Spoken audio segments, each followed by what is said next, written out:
올해 초에 문재인이 책을 출간했습니다. 글쎄요, 자신의 책을 만드는 거니까 남들이 뭐라고 시비를 걸 수는 없겠지요. 문재인은 회고록이라는 책을 만들면서 그 제목을 변방에서 중심으로 이렇게 달았고 수입도 아주 쏠쏠한 재미를 보고 있다는 그런 얘기입니다. 이어서 국회의장을 지낸 김진표도 회고록을 출간했는데 이름이 대한민국은 무엇을 축적해 왔는가 이런 제목을 달았습니다. 깜나라 조진국 시간입니다. 제가 제목을 변방에서 중심으로 이렇게 달았습니다마는 문재인이나 김진표 모두가 은퇴하고 사라진 사람들인데 제목처럼 자꾸 중심으로 나서려고 하고 있기 때문에 사회적 문제를 일으키고 있다. 저는 이런 말씀을 먼저 드리겠습니다. 김진표 역시 마찬가지 아니겠습니까? 대한민국은 무엇을 축적해 왔는가? 이런 제목을 달았었는데 자신의 50년 동안의 정치인과 그리고 공무원으로서의 생활을 통해서 겪었던 일을 정리한 회고록인데 책을 만들 때에 우선 자서전 그리고 참회록, 회고록 이런 말을 쓰고 있습니다만은 여기는 반드시 진실과 양심을 담아서 써야 한다. 이런 말씀을 드리겠습니다. 아무튼 전직 대통령이라든가 국회의장이 물러나면서 책을 만들었는데 이 책들이 모두가 다 구설수에 오르고 있다. 왜 그럴까? 이 파장이 만만치가 않습니다. 문재인의 책은 회고록이라고 하기보다는 그야말로 자기 주변 얘기 잡담을 형식으로 책으로 만든 것이라고 볼 수가 있겠는데 여기에 그 예민한 문제를 다루고 있는 것 아니겠습니까? 다 알려진 사실이지만은 김정숙을 거론하면서 영부인의 첫 단독 외교다. 글쎄요, 제가 오늘까지 살아오면서 영부인의 첫 단독 외교 이런 말은 처음으로 들어봅니다. 타지마할 방문에 대해서 여러 가지 구설수가 오르고 6년이 지난 지금도 끊임없이 구설에 오르게 되니까 이것을 책에다가 자랑스럽게 얘기한 것이 오히려 비난의 대상이 되고 있는 것 아니겠습니까?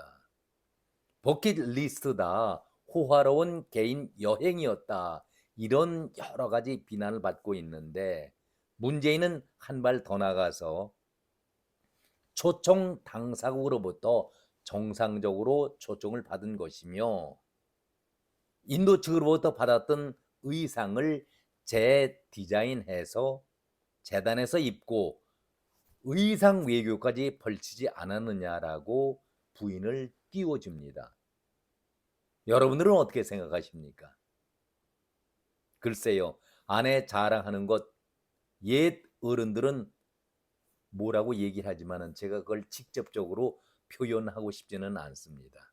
아무튼 과다한 비용이다, 뭐 기내식이 호화식이다, 여러 가지 얘기가 끊이지 않고 있는데 여기에 김진표의 책마저도 또 문제를 일으키고 있기 때문에 사회적인 파장을 보이고 있는 것 아니겠습니까?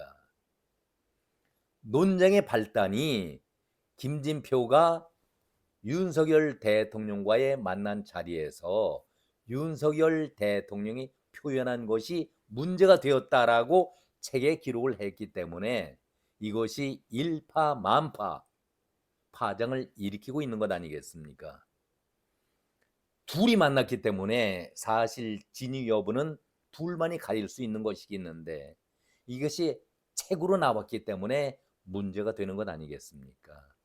아무튼 여당으로 볼 때에는 또 정부 측으로 볼 때는 이것이 호재가 아닌 악재이면 틀림이 없다. 저는 그런 생각을 가져봅니다. 아무튼 김진표가 대통령과의 독대를 하면서 나누었던 그 사건이 생각보다 커다란 파장을 일으키자 김진표가 이렇게 말을 하고 있습니다. 국민의 일반의 눈높이가 아니라 정제되지 않은 극단적인 소수 의견이 보고되고 있는 것이 아닌가. 그 우려를 전달하는 차원이었었다.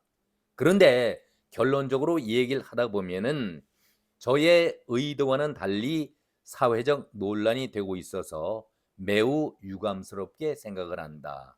그러면서 대통령에 대해서 적극적인 지지를 표하는 이중적인 모습을 보였습니다. 저는 평소에도 의사 정원 확대라든가 저출생 문제 등 국가적 현안에 대해서 대통령의 소신과 추진력을 높게 평가해 왔는데, 최근에 이태원 참사 관련 대화에서도 대통령은 철저한 진상 규명을 위해서 여러 상황을 종합적으로 고려해야 한다, 대통령의 고심을 읽을 수가 있었다라고 긍정적으로 뒤늦게 대통령 편에 서서 대통령에게 우회적인 그런 지지 표현을 했습니다. 과연 이러한 우회 표시에 대해서 얼마만큼 사람들이 동의하고 인정할 것인지, 그것도 문제되는 것 아니겠습니까? 이러한 입장 속에서 한동훈 대표 후보자가 아주 강하게 조목조목 비난을 하고 나섰습니다. 아니, 2년이 지난 사건 아니겠는가? 그렇다면은 오히려 더 궁금해질 일인데 왜 2년이 지나도록 이런 얘기를 하지 않았었는가? 까먹은 것인가? 아니면은 없는 말을 만든 것인가? 민주당은 청담동 술자리 의혹 같은 것, 말 같지도 않은 것을 당력을 동원해서 정치 공세를 해오지 않았던가? 이 말을 그렇게, 대통령이 한 말을 김진표가 그렇게 이해하고 그런 의미라고 얘기를 했다라고 한다면 1년 반이 넘도록 왜 침묵을 지켰는가? 사실대로 얘기를 하는 것이 정당하지 않겠는가? 이러면서 아주 날카롭게 조목조목 비난을 했습니다. 앞에서도 얘기했지만은 청담동 술자리에는 대표까지 나서서 동영상까지 틀어가면서 공격해야 되지 않았던가? 대통령이 그런 말을 했으리라고는 전혀 믿지 않는다, 이렇게 강하게 한동훈은 김진표를 몰아세웠습니다. 또한 김재원 전 최고위원도 이런 얘기를 합니다. 자기 자신이 일방적 주장을 하면서 대통령의 신뢰도를 추락시키는 그런 행위를 한 것이고, 정치 도의라든가 모든 면에서 맞지 않는 이야기다. 대통령이 그런 이야기를 했다고 저는 믿지 않는다. 만약에 김진표 의장이 자기 스스로 민주당 출신의 의장이기 때문에 이제 민주당의 원로로서 남기 위해, 말하자면 보험 성격을 들기 위해서 밑자락을 깐 것이 아니겠는가, 이렇게 비하하고 있습니다. 장해찬 있죠. 청년 최고 의원이었던 장해찬도 한마디 거들었습니다.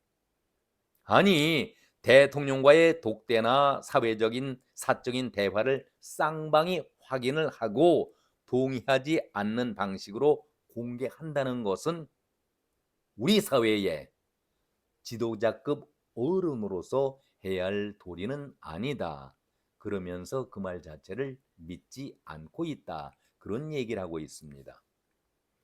여기에서 박준태 대변인도 쓴소리를 했죠.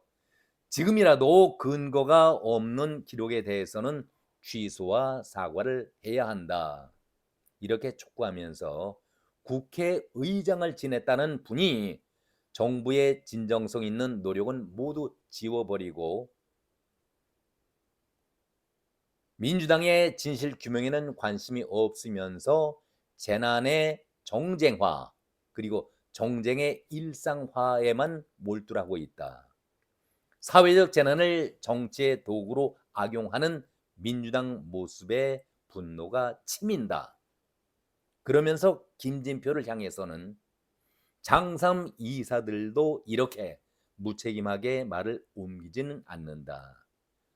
지금이라도 왜곡된 기억을 바로 잡기를 바란다, 이렇게 비난을 하면서 저는 이 사건을 지켜보면서 회고록 내는 거야 자기 자신의 자유니까 뭐라고 말할 수는 없겠지만은 우리 모두가 이 회고록을 받아보고 읽을 때에 그 사람의 진심, 양심이 담겨 있는가도 확인할 필요가 있겠다. 저는 그런 생각을 가져봅니다. 우리 정치인들, 대부분의 정치인들이 그렇게 얘기를 하죠. 자기 출세용으로 자기를 과시하기 위해서 책을 만드는 경우가 다반사입니다.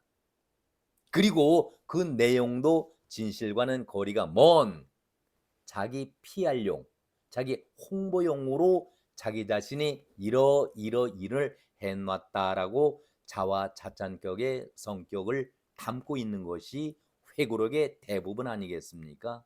이것을 전문적으로 만들어주는 작가도 있다라는 얘기를 들었습니다만은 책 한 권에 뭐 1,000만 원이다 원고 써주는데 이런 얘기까지 들리고 있습니다. 아무튼 제대로 인정을 받는 책을 만들어야 하는데 대부분은 자기 홍보용, PR용으로 책을 만들고 있다. 그리고 그 책을 찾아보면은 자기의 잘못된 것은 거의 찾아볼 수가 없고 있다고 한다면은 한 줄 정도 보이지 않게 한 줄 써놓는 것이 고작 아니겠는가 이렇게 비평하는 사람들도 있습니다. 문재인이나 김진표가 왜 책을 출간했을 때에 칭찬이라든가 칭송보다는 이렇게 도마에 오르고 비판의 대상이 되고 있을까? 여러분들은 어떻게 생각하십니까? 문재인의 집권 5년 동안 과연 이 나라가 제대로 나라다운 나라였을까? 김정숙에 관련돼서는 지금까지도 끊임없이 국민들 입에 오르내리고 있는데 그 자체가 문재인으로 볼 때에는 부끄러워해야 할 문제인데 오히려 책에다가 부인 자랑을 써놓고 영부인의 첫 단독 외교다 말 같지 않은 얘기를 써놓으니까 국민들이 더욱더 비판하고 있는 것 아니겠습니까? 부끄러울 줄 알아야 할 것 아니겠습니까? 김진표는 어떻습니까? 국회의장으로 나설 때 한 얘기 여러분 기억나십니까? 아니 내 몸에는 민주당 피가 흐르고 있다. 기가 막힌 얘기죠. 내 몸에는 민주당의 피가 흐르고 있다. 정치를 공정하게 하기 위해서 국회의장은 당적을 버리고 그 임기 내에는 무당, 그러니까 중립을 지키라고 하는데 내 몸에 민주당 피가 흐른다. 그러면서 의사봉을 잡았습니다. 과연 올바른 정치를 해왔을까요? 김진표가 의장으로서 일하면서 첫 일성을 여러분 기억하십니까? 정치의 선진화를 반드시 이루어야 할 시대적 사명이 있다. 그래서 우리는 국회의원 수를 지금보다 더 늘려야 한다. 30명 정도는 늘려야 한다. 이렇게 발표를 한 바가 있었습니다. 나라가 발칵 뒤집혔었죠. 그러지 않아도 무능한 국회의원들이 그 비싼 연봉을 받고 있는데 여기에 국회의원을 더 늘린다? 많은 비난이 있어서 그야말로 흐지부지 된 그런 일도 있었습니다마는 한마디로 끔찍한 일 아니겠습니까? 무능한 자들을 더 국회에 들여보내겠다. 이것이 김진표의 생각 아니었습니까? 퇴임 전 때까지 한 달도 남겨놓지 않고 박지원이 비아냥거리는 소리를 여러분 기억하십니까? 막판까지 5월 4일부터 일주일간 또 멕시코 쪽으로 해외 여행을 떠났었죠. 박지원이 그런 얘기를 했습니다. 해외 여행을 떠난 국회의장 놀러 다니는 것이지 그것이 무슨 한 달도 남기지 않고 무슨 외교냐 이렇게 쓴소리를 했던 사람이 박지원이었습니다. 역대 어느 국회의장보다도 해외를 많이 다녀서 구설수에 올랐던 사람이 바로 김진표였습니다. 17회 37개 나라에 134일 동안 해외 출장을 2년 동안에 다녀왔던 사람이 김진표 아니었었습니까? 가장 오염된 국회를 만들고 방탄 국회를 만들었고 비리 국회라는 소리를 들었던 사람이 김진표였는데, 국회의 사명이 뭡니까?